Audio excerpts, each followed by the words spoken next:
नमस्कार।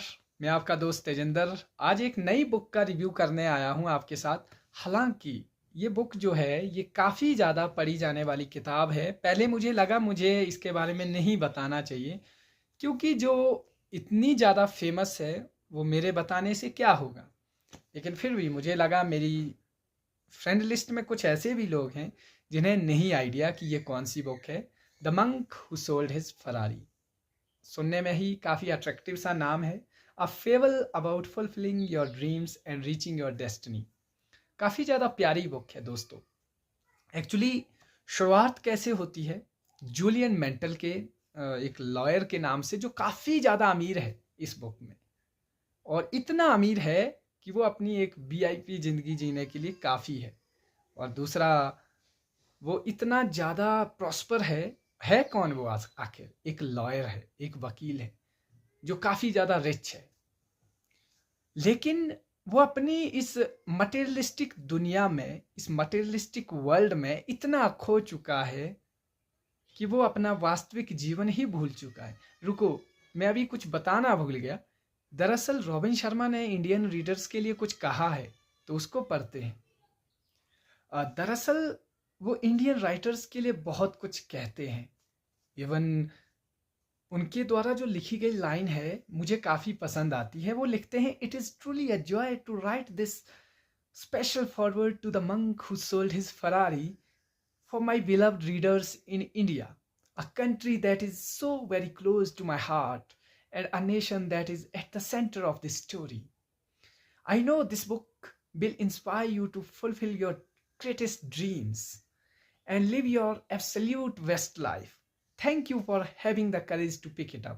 देखिए, मतलब ही नोज कि इंडिया में काफ़ी अच्छे रीडर्स है, आप लोगों की तरह जो मुझे सुन रहे हैं। ठीक है, अब ये एक्चुअली इसको जो एडिशन के लिए एडिटर थी, इसकी खुद की मदर थी, और इस बुक को सेल करने में इनकी माताश्री का काफ़ी योगदान था। और आपको बता दूं, ये बुक कितने चैप्टर्स में डिवाइडेड है? 13 चैप्टर्स में। जी हाँ माय डियर फ्रेंड्स। अब जूलियन मेंटल जो उनकी एक वास्तविक लाइफ है, जो जूलियन मेंटल है उनकी जो वास्तविक लाइफ है बहुत शानदार चली हुई, काफ़ी मज़े भरी लाइफ है। लेकिन इतना अमीर है वो कि जिसके पास एक मैंसन है, एक आलीशान भवन है, प्राइवेट जेट है, अपनी फरारी है।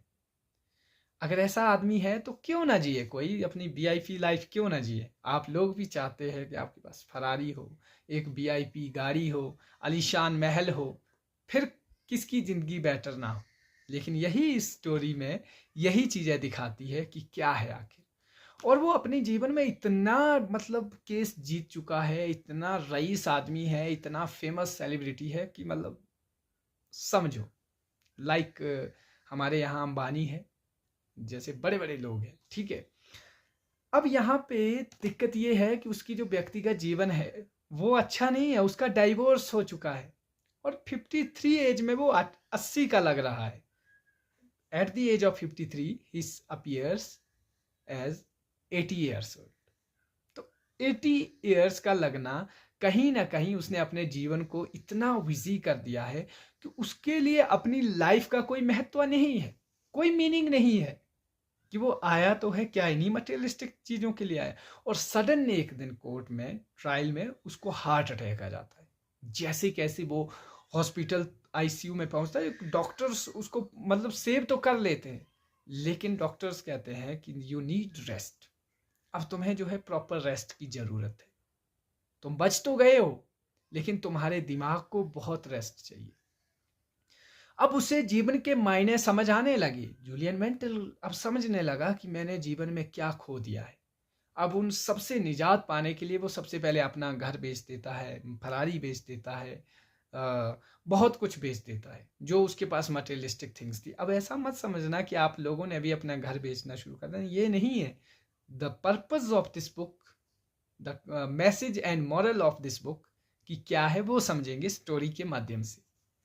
अब वो चला जाता है शिवाना, जो इंडिया की तरफ निकल जाता है, हिमालयन की तरफ।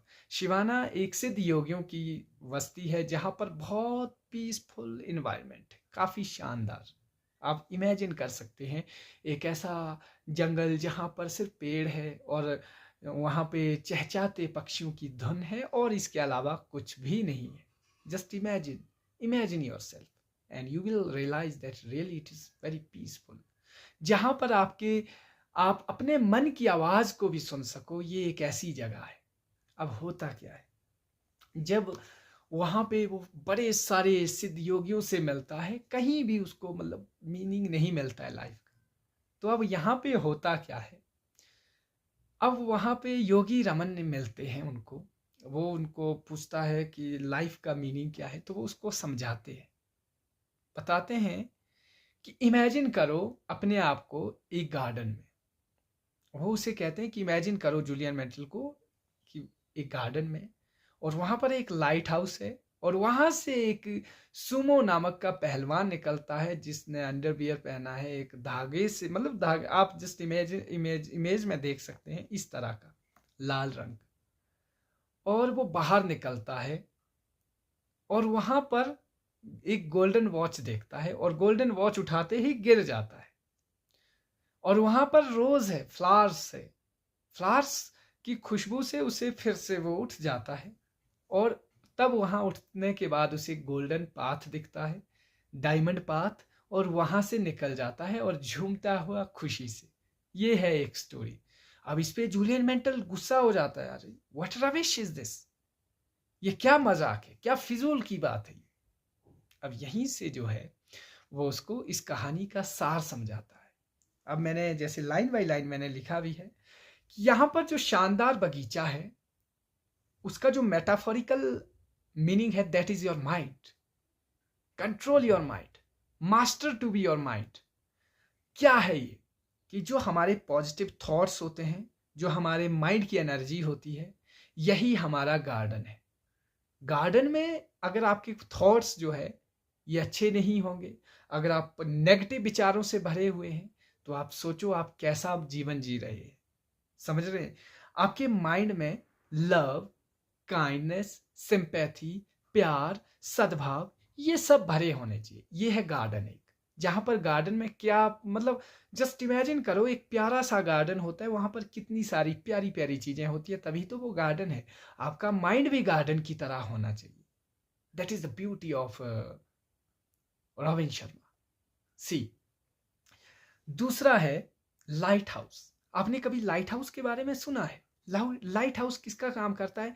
समुंदर में जब जहाज आते हैं बड़े बड़े, उनको जब रास्ता भटक जाते हैं, तो वो जो है उस लाइट हाउस उनको हेल्प करता है, उनको उनका रास्ता दिखाने के लिए। अब यहां पर समुंदर को जो जो लाइट हाउस है उसका मेटाफोरिकल क्या है यहाँ पे? आपका विजन, लाइफ का पर्पस, कि हमारी लाइफ का पर्पस क्या है, what is the vision of your life. The Robin Sharma here metaphorically our lighthouse is all about our vision, our purpose। हम जीवन में आए क्यों हैं? क्या हम इन्हीं मटेरियलिस्टिक थिंग्स के पीछे आए हैं? आज के समय में बड़ा अजीब सा माहौल चला हुआ है। जिसके पास गाड़ी है, जिसके पास बंगला है, जिसके पास होना चाहिए, होना चाहिए, एटलीस्ट होना चाहिए, बट उसी को जो है सक्सेसफुल आदमी माना जाता है। लेकिन हम क्या इसी सक्सेस के पीछे भागते भागते भागते भागते अब्रॉड चले जाते हैं। जैसे for an example I would like to talk, I saw video in the morning, Nepal old man, he was talking to his son while he was working somewhere in abroad। तो he was at end of his stage, वो अपनी last stage पे था, and he was crying। तो means कि हम आज का दौर जो है इतना मटेरियलिस्टिक हो चुका है, वी हैव लॉस्ट आवरसेल्व्स। हम भूल चुके हैं कि हमारा पर्पस क्या है। हम मटेरियलिस्टिक दुनिया में इतना खो चुके हैं, हम जीवन का एसेंस ही भूल चुके हैं। Then sumo wrestler, sumo wrestler यहां पे किसको रिप्रेजेंट करता है? काइजन। काइजन एक जैपनीज वर्ड है या कहावत का हो कि कभी ना रुकने वाली प्रोग्रेस। यहाँ पे जो सुमो, जो काफी रेसलर पहलवान है, जो काफी बलशाली है, इसको रिप्रेजेंट किया गया है, जो आपकी कभी ना रुकने वाली progress. Let's see, grow in will power and inner strength so you achieve your dreams. आप जब अपनी विल पावर को अचीव करते हो, ग्रो करते हो, यहां पर जो सुमो पहलवान है वो उस चीज को रिप्रेजेंट करता है। और मैंने जो पहला कहा भूलना नहीं है, पहला था become the most positive person you know and release the past. कभी भी पहला जो मास्टर योर माइंड, अच्छे लोगों के साथ संपर्क में रहो। मेरी एक बड़ी खासियत है, मैं अपनी बात बताऊं, I always remain very positive, ठीक है, और मैं साथ वाले को भी पॉजिटिव करता हूं। और दूसरा है follow your life mission and realise your authentic greatness. जो हम दूसरा कौन सा था, लाइट हाउस, जहां पर हम बात कर रहे हैं पर्पस क्या है, लाइफ का मिशन क्या है, ये भी तो याद रखना है। अब यहाँ पे हमें अपनी लाइफ में जो सुमो पहलवान है उतना हेल्दी है, तो हमें डाइट लेनी पड़ेगी ना। Grow in will power, will power क्या है, डाइट है आपकी, अपनी इनर स्ट्रेंथ को जगाओ। अब डाइट ये थोड़ी कि आप लोग घी खाना शुरू कर दो, दैट इज सुमो पहलवान यहाँ पे आपकी विल पावर को रिकग्नाइज करता है। और जैसे ही यहाँ पे अब जो आपकी जो सुमो पहलवान की जो लंगोट है, जो धागे वाली लंगोट है, उसको यहाँ पे रेड केबल से इंडिकेट किया है, multiply your productivity and performance for epic results.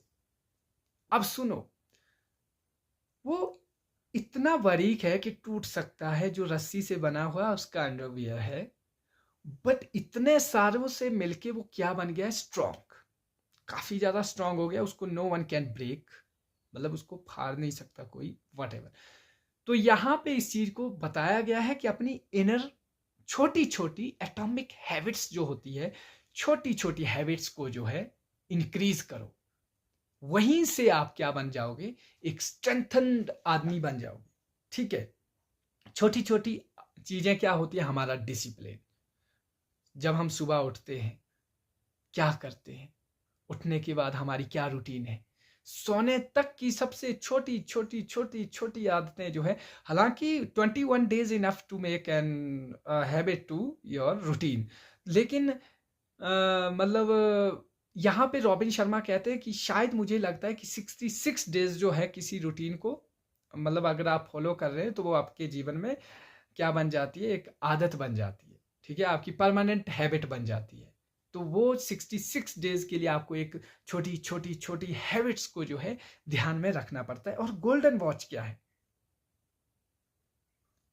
Golden watch क्या है यहाँ पे, गोल्डन वॉच जो हमारा समय है, कि अगर समय इतना बलवान है, उधर इंग्लैंड में बैठा हुआ आपका मित्र ओवन, इंग्लैंड में बैठा हुआ आपका विलियम बेंटिंग, और हिंदुस्तान में बैठा हुआ मैं तेजिंदर नेगी, मेरे पास भी 24 आवर्स है, और उधर ऑस्ट्रेलिया में बैठा हुआ स्टार्क के पास भी 24 आवर्स है।